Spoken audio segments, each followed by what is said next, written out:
Ladies and gentlemen, we are back at it again with another video, and this background might traumatize you because this is Wuthering Waves, and the 2.5 reset is easily one of the worst ones we've ever had in terms of difficulty. But that's not going to be the focus of discussion today. It's actually going to be some information that's been revealed because of this new Wuthering Waves reset. And to find out that information, you'll just go ahead, click on into Token Overview, and see over here that one of the new tokens, Hymn to the End, has a bit of an interesting effect. Amplifies heavy attack damage and electro damage by 50%. And if you're familiar with the roster of characters, you would know at a baseline that this game has no electro heavy attackers. There's no heavy electro damage character in the game, but there does happen to be a unit that's, well, electro, and they will be releasing in a couple of weeks. You know, I'll just stop teasing. I'm surely not stalling while I go find it.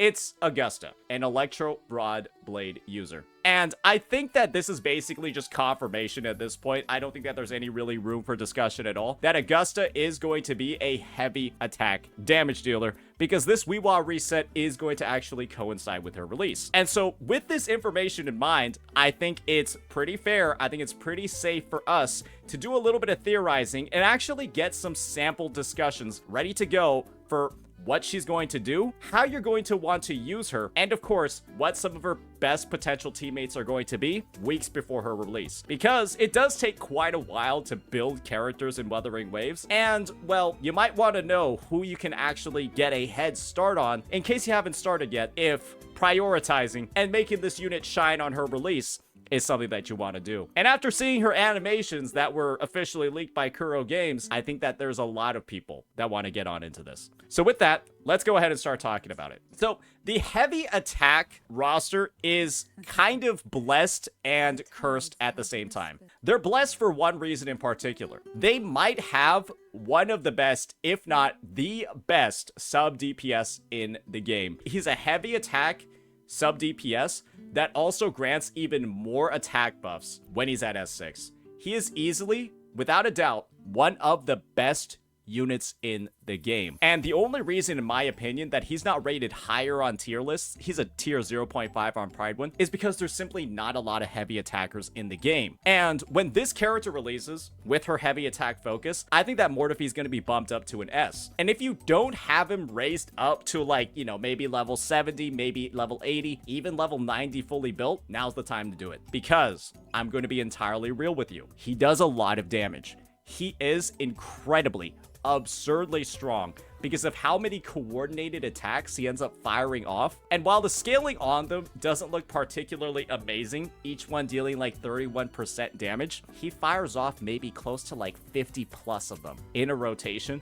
while he's off field. And the end result is that when you use him with Jian, even when you use him with like a Phoebe, and sometimes when you use him with a Zani, right, you can get some pretty decent results. But we haven't really had a pure heavy attacker that's been able to fully leverage his kit yet, other than Jian. Phoebe and Zani have their own complications, right, with the whole Spectral Frazzle piece, and that's what makes him a little bit rougher to play. And so if you don't have this unit, chances are you haven't really found a reason to build this one. And when the last time Jian re-ran outside of the anniversary was version 1.3, there might be a lot of people that haven't really built this guy yet. So that's something to keep in mind. Last reason for why Mortefi is going to be such an amazing pick and such a high priority is because of the standard 5-star weapon that is his best in slot in the sub DPS role. Because Static Mist does a bunch of things. It gives Mortefi ER, it gives him a massive crit rate boost, and it gives the incoming Resonator, which in this case would be Augusta, a buff to their attack when he gives their outro skill to them. And when every single person can easily acquire this weapon, either from the UL 45 box if they're a new player, or simply from the selectable standard weapon banner, there is no excuse for not having this one ready to go. Every person should have a copy of this, and if you're pulling Augusta, you should all have a copy of Mortefi ready to go as well. now let's move on. We've talked about the optimal teammate. I think that every person that's planning on pulling Augusta should get this guy ready to go. Now let's talk a little bit about the Sonata sets, because I think this is a bit more of an interesting discussion. So as we're all aware, there is a Sonata set called Void Thunder that exists in the game. If you already have a version of this, chances are you'll be okay just taking it out and then putting it onto Augusta. And the reason for that is because the Void Thunder set, just try to say that 5 times fast. The Void Thunder set has a stacking mechanic where you gain 15% electro damage from using a resonance skill, and then a separate 15% from using a heavy attack. This actually makes it one of the clunkiest sets to use in the game for a lot of the existing characters, but with Augusta naturally dealing her own type of heavy attack damage, you should be able to use this. There are some rumors though, right? And it's happened with every single character's release that a new DPS always ends up getting a new set. But this is a little bit like using Freezing Frost, right, on a Carlotta, or a Lingering Tunes on Carlotta, or using like a Celestial Light on Phoebe. It won't be the best thing ever if you take the time to farm, but this will be a great stopgap set if you build Augusta, but then don't have her echoes ready to go yet if there is a new Sonata. So that's just something to keep in mind. Second, there is also a regular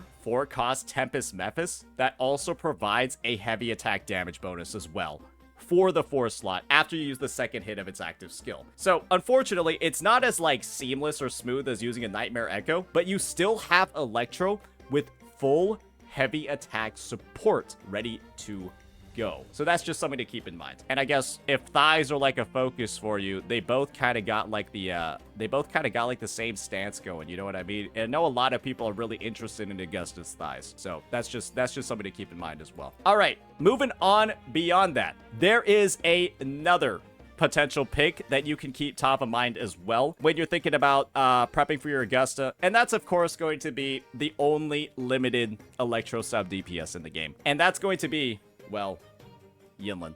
I think Mortefi is going to be better than Yinlin. I'm calling it now. I think an S6 Mortefi will outperform an S0R1 Yinlin. I'm calling it. I will put money on it. The 4-star unit is going to be better than her. And the reasons for that is I think Mortefi does comparable, if not potentially higher damage than Yinlin. Mortefi has a faster concerto rotation, and Mortefi also will have bigger damage buffs. Because all Yinlin will have is this 20% amp to Electro, and then liberation damage, which Augusta might do, but it won't be her main focus. And then Mortefi is going to have his outro, which is pure heavy attack, his S6, and he's going to have static mist. And this is going to give a massive attack buff. It's only like 12% at R1. An attack buff to the incoming resonator when they use an outro skill. And so, well, let's just think about it this way. Augusta's going to have this bonus as well. And the only way that this is going to be a little bit stinky is if Augusta happens to be like a defense skiller or an HP scaler. And so if that occurs, then we might be in a bit of a situation. But I'm just going to assume most characters are attack scalers, and then Cartithia has kind of been the only one that stood out. But regardless, Static Mist has great stats anyways, and honestly, when you look at the other pistol options that are in the game, well, yeah, kind of. Static Mist is his best weapon anyways, for his personal damage too. So it's not like you would end up using Woodland Aria or The Last Dance on him, like The Last Dance. Static Mist is just always his best weapon. So yeah, that's going to be a little bit of info there. And so with that, we've covered Mortefi, we've covered Yinlin, we've covered weapons and all of that. Now let's talk about the final sleeper pick in this scenario, because it's going to be a little bit interesting. Ladies and gentlemen, let's talk about the synergy with Phrolova.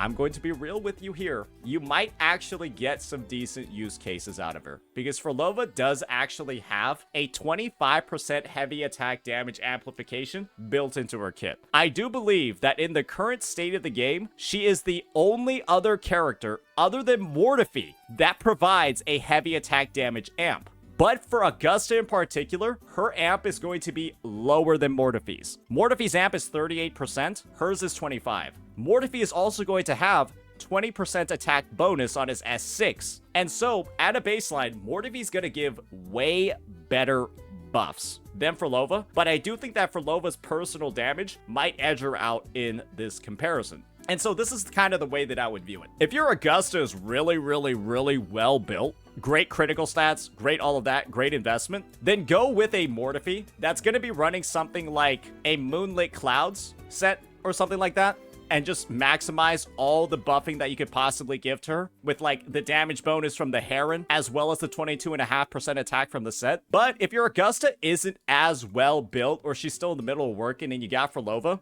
and your Phrolova's ready to go with like a build like this, fuck it, just run a dual DPS team comp with the both of them. Start off the rotation with Phrolova, right? And then kind of like go from there, or make her like the second in the rotation and then do a little bit of that, right? Because I think that there's a lot of potential here, but you got to make sure that your Phrolova's actually pretty decently built if you don't want the loss in buffs to be like bad for your overall performance. So that's kind of like the trade-off between the two. And I do think that it's kind of neat how versatile Phrolova ends up being. I guarantee you that this team will have a pretty decent amount of success on launch because of just how Phrolova's kit is designed. There's not really like a way for her to be like actually useless because she still manages to get off a lot of damage while off field from those attacks that Hikari is doing, and her rotation isn't absurdly long. So yeah, that's just the last possible thought. Now, I already talked a little bit about it. Let's talk a little bit about some of the Sonata sets that you're probably going to want prepared for all of these different types of units getting ready for Augusta's release. For Phrolova,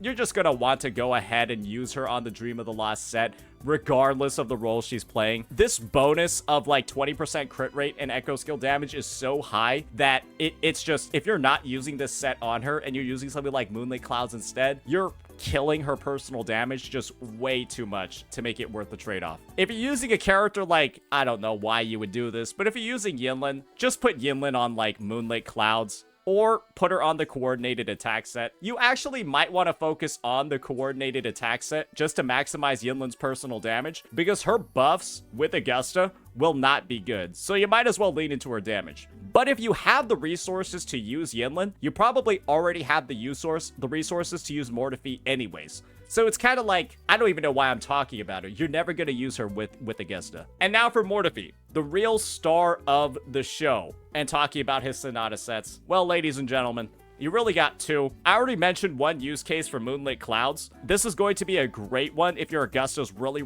well built, and then maybe your Mortefi doesn't have that great substats. But you have an alternative use case where if your Mortefi does have good echoes, you can run Empyrene Anthem instead. And the end result is that his coordinated attacks will end up getting buffed a significant amount. He still has a 20% attack buff to the on-fielder, but he'll end up doing way more damage. And so when Mortefi is really well built, Empyrene Anthem will result in a greater increase in the overall team's damage.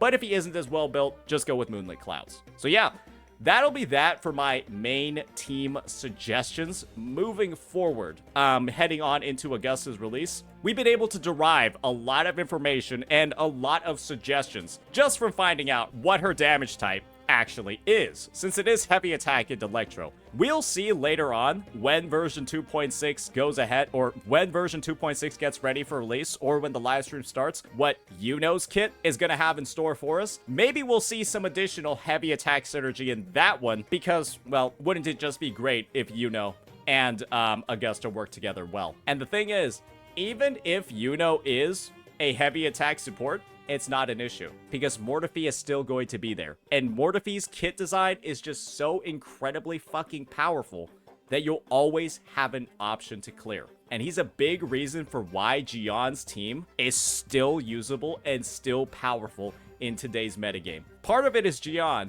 but a lot of it is the strength of Mortefi. But I don't want to use a male. Grow up, brother. All right, that'll be that, ladies and gentlemen. Hopefully this overview was helpful. Let me know what you all thought. Peace.